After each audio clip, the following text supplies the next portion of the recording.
Imagine being stuck in a space so narrow that you can't even breathe normally, with tons of rock above your head, in total darkness. Today, I'm going to tell you two terrifying stories about caving that went wrong. The first will give you cold sweats if you're claustrophobic, and the second reveals how overconfidence can turn a passion into a deadly tragedy. On June 2, 2004, on a sunny Saturday afternoon in Wyoming, 9 teenagers gathered at the entrance to Tongue River Cave. Among them were Barry Blaha and Dana Herbert, both 16, who had convinced their group of friends to go on an adventure in this underground system they thought would be easy to explore. None of them had any caving experience, but their youth made them confident in the face of the unknown. Their equipment was minimal: a few cheap flashlights, spare batteries, and 2 or 3 headlamps borrowed from camping gear. No helmets, no specialized equipment, and most importantly, no knowledge of the deadly dangers that caves can hold when things go wrong. The group ventured into the bowels of the mountain in single file, laughing and joking about the adventure that lay ahead. At first, the main passage was spacious, allowing them to walk upright and move around freely. The atmosphere was one of discovery and excitement. The further they progressed into the system, the more side passages they discovered branching off from the main tunnel. Some led to dead ends, forcing them to turn back and explore other routes. The walls showed signs of erosion and water damage, with unstable rocks and fragile sections that should have alerted experienced cavers. But the teenagers, intoxicated by adventure, didn't notice any of these warning signs. Then Barry spotted something the others had missed. Hidden in the shadows, a narrow crack in the wall seemed to lead deeper into the system. This passage did not appear on any maps. It could be their discovery, their ticket to fame among their friends. The group gathered around the opening, shining their flashlights into the mysterious tunnel. Here, the rock was different from the main tunnel. It seemed fractured, unstable, held together only by gravity and time. Small stones fell away at the slightest touch, but the teenagers saw only an extraordinary adventure. The excitement of youth and the thrill of discovery drove Barry and Dana deeper into the passage, which gradually narrowed. While their friends explored other areas of the cave, they squeezed through sideways, then on all fours, and finally crawling on their stomachs like soldiers. The passage continued to narrow around them, their beams revealing that the tunnel extended even further. The narrowest section was barely 45 inches wide and 60 inches high, creating an opening similar to a slit that would have challenged even experienced cavers with the proper equipment. Barry, slightly smaller than Dana, led the way into this section, followed closely by his friend. The walls pressed in on them from all sides, and they had to exhale completely to advance even a few inches in this nightmarish restriction. Barry finally reached a point where the passage became impossible to traverse. The walls closed in so much that he couldn't fit his body through, no matter how he positioned himself. The smart decision was obvious: turn around and crawl back out. They could explore other parts of the cave. But typical teenage impatience and his determination to continue exploring overrode all caution.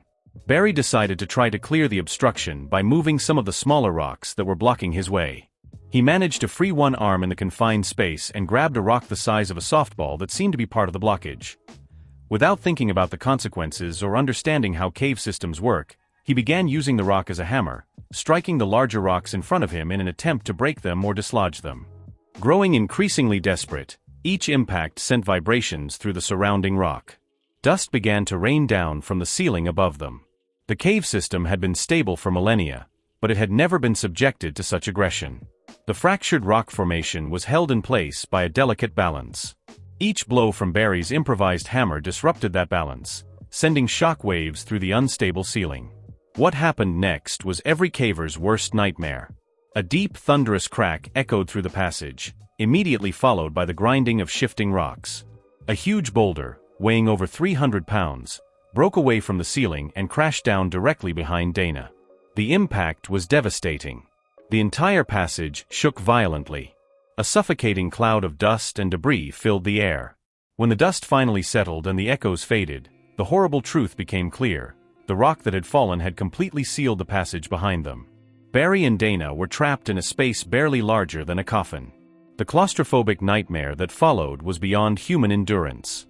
Barry found himself pressed against the narrowest section of the passageway, his chest so tight that every breath was a struggle. Behind him, Dana was wedged between his feet and the enormous rock that had become their prison wall. Her breathing became rapid and shallow as panic consumed her. When they turned off their lamps to save the batteries, The darkness was absolute.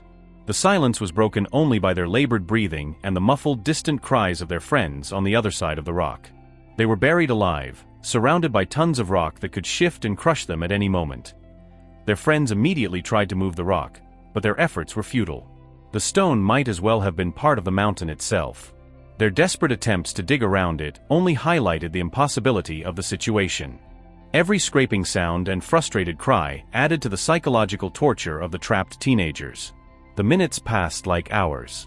The hard rock dug into their bodies at every point, cutting off circulation and creating excruciating pressure. The air in their tiny prison became stale and hot from their breathing. Every breath seemed insufficient. Muscle cramps set in from the forced immobility, adding another layer of suffering. The psychological effects were worse than the physical pain. Thousands of tons of rock weighed down on them. Every little noise became terrifying in their heightened state of fear. The settling of stones, the dripping of water, the rustling of invisible creatures. Time lost all meaning in the absolute darkness. They began to wonder if they were going to die there, their bodies never to be found. Their friends made the crucial decision to run out of the cave system to seek help. Several of them made it to the surface and immediately called emergency services. The alert was raised to Sheridan County rescue teams, who began mobilizing specialized equipment for what they knew would be a difficult operation. The rescue effort was a battle against time and physics. Professional rescuers arrived with powerful winches, hydraulic jacks, and specialized tools designed for cave emergencies.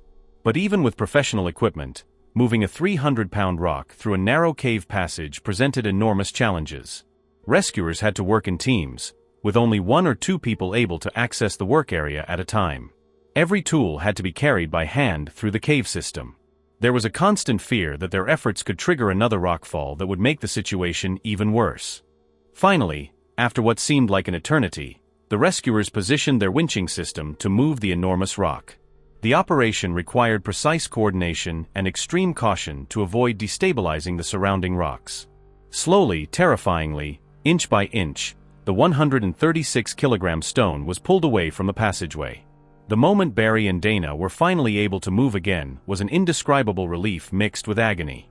Their muscles, numb from hours of immobility, barely functioned as they were carefully extracted from the narrow passage. The journey back through the cave system felt like a rebirth. Each step took them further away from their underground nightmare. They emerged from Tongue River Cave at around 10:30 p.m., nearly 8 hours after entering what they thought would be a simple afternoon adventure.